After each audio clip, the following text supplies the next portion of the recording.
I saw the David Lean's directed 1946 film, Great Expectation. This is the story by Charles Dickens, and I liked this particular movie for a long time, and I saw it a while ago, maybe 10 or 20 years ago, and I really loved that particular movie. And I read the story also, but last night I started to watch again, and I was amazed how much I didn't remember. Like ending, I didn't remember the ending of the particular stories. The ending was very, very nice. And the only thing that I remember is that this Pips. Pips is the one who is like an orphan already, being taken care of. I think aunts or something like that, family, and he was loved by this surrogate father, but this mother wasn't that nice. But anyway, he was kind of roaming around this uh, old, I think the cemetery area, and I felt that particular scene was beautiful, very, very nice. And then I think about this David Lean's direction of this particular movie was great because this atmosphere and ambience was perfect. And that's one of the reasons I liked. But I think more than that, I really like the story of A Great Expectation.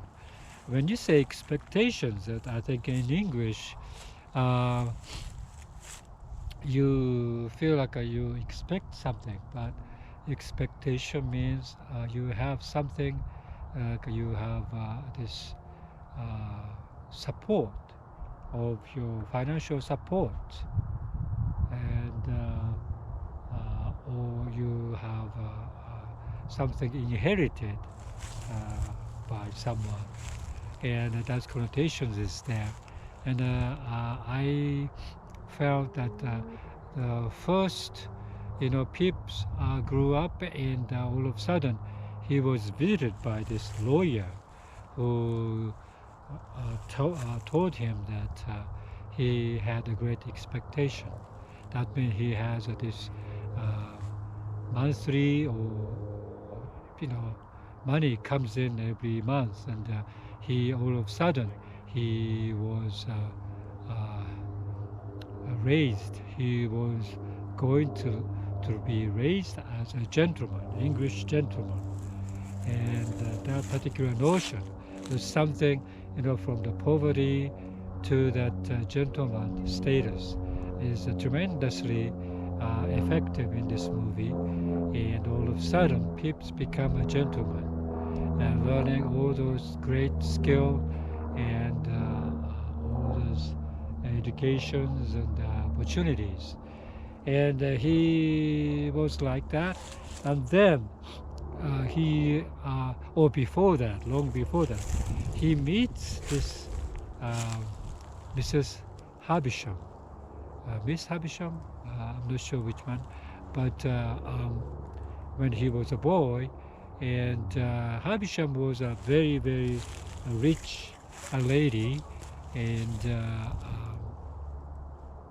he was asked to be a playmate, and so that she can see.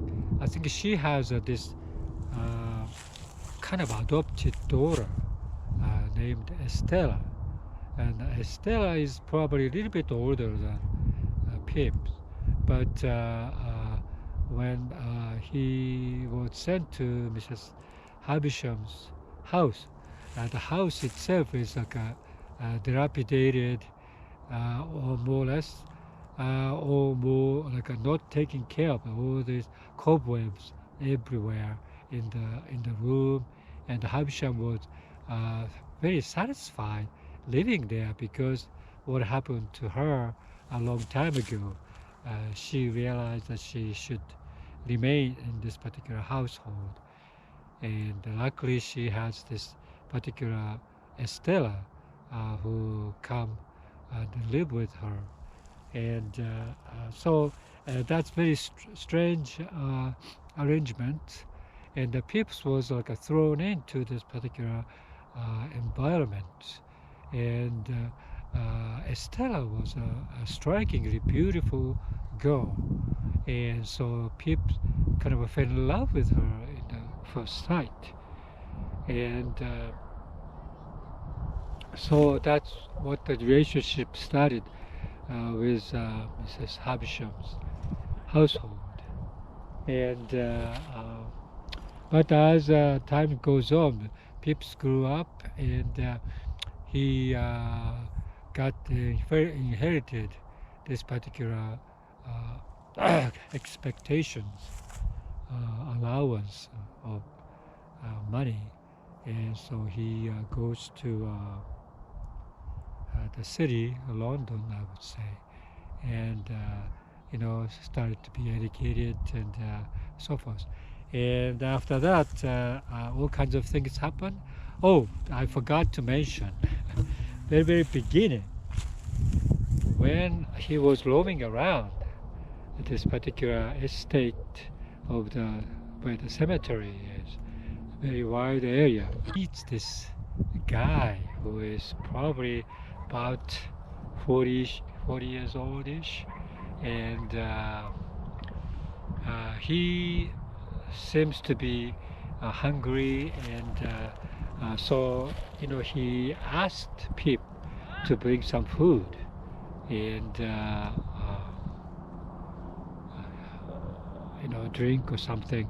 So he goes home, but he was like a very menacing demeanor. But it turns out the people in that village are looking for the convict, escaped from somewhere, and they are looking for those guys. Okay, so after he Pips made a trip, and a couple times, like maybe 2 or 3 days time, I think brought this guy the food and then drink.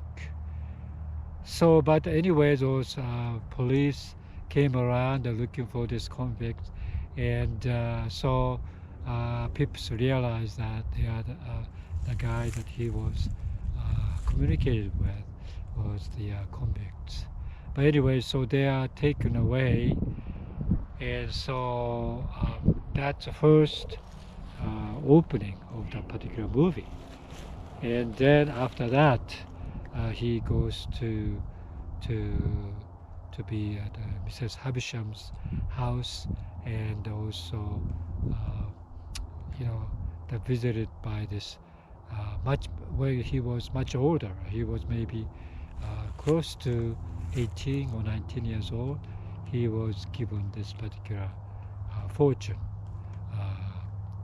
some benefactor coming to him, and without disclosing his names or anything, he was supported by this particular benefactor. So interesting thing is that this particular film by David Lee, the black and white, 1946 made, but it's a very good quality, and I was amazed how beautiful this cinematography and the movie making. I think that's David Lean's work there. So I know that many people tried making a film great expectation, because this particular story everybody loved.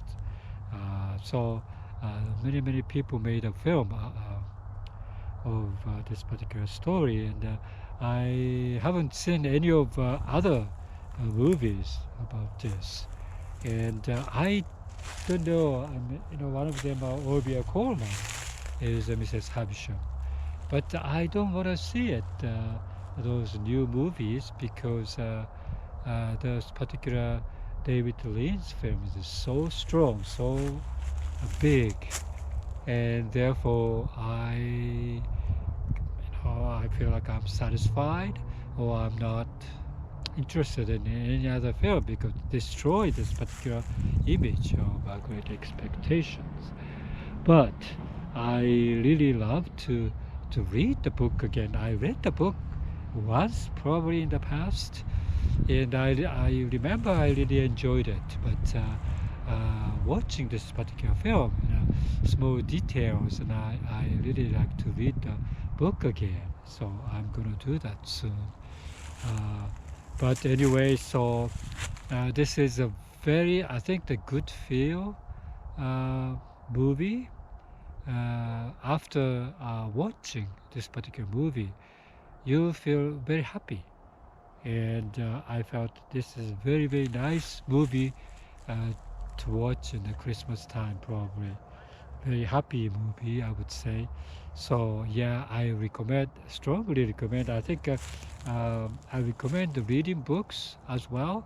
And but if you haven't any, if you haven't any, experience of watching movies or read books, I think that's better because story itself has a lot of surprises and twist and turn. I think that's what you enjoy when you first read this particular book or first see the movie. So I think you shouldn't uh, watch the synopsis or anything like that. You just watch as a first unknown experiences. Thought it is interesting from my own experience that once you established your liking for something, it's very very difficult to leave from that experience. When I watched the first time when I watched the Great Expectations movie, I really liked that, and also first time I read the book, I really liked it, and the particular image or impression, you forget once in a while. Story doesn't come 100% in detail, but you still remember the best experience that you had, and so it's very difficult to break that particular mood. Especially the movie was so great, book was so great, then you don't have to go anywhere else. That I thought it was kind of interesting, and I think that's why there are many old people, 70 years old, 80 years old, already lived in their life, uh, experienced so many things in their lifetime, and that they know exactly what they enjoyed and what they didn't like, what they didn't enjoy.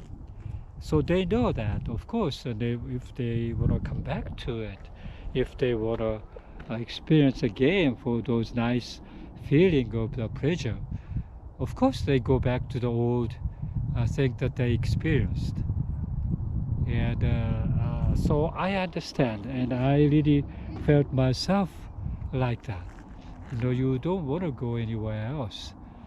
But at the same time, that's a very, very uh, questionable attitude for old people because they kind of fixed in this old idea, old pleasure, entertainment, fun, whatever it is. You cannot break to the other direction, and I think that's probably, many many people say that you want to experience a new thing, you have to go adventure, or you have to break into the mode that you want to go into the new field to explore. But I was wondering, yeah, that may be true, and of course if you experience the new thing, you really enjoy it. But you know that those new things you enjoyed as an old adult, and when you enjoy those things as an old adult, you tend to compare the experience when you're younger or when you're really like a passionate or sensitive toward the idea of fun. uh, you compare them, today's entertainment and in the past entertainment. You compare them and you kind of weigh. And sometimes the new experience may win, but most of the times the old experience win there. Because, oh, I don't know, because your sensitivity when you experienced, um, your, yeah, I would say that particular experience was so strong. Therefore, you cannot get into the new mode there.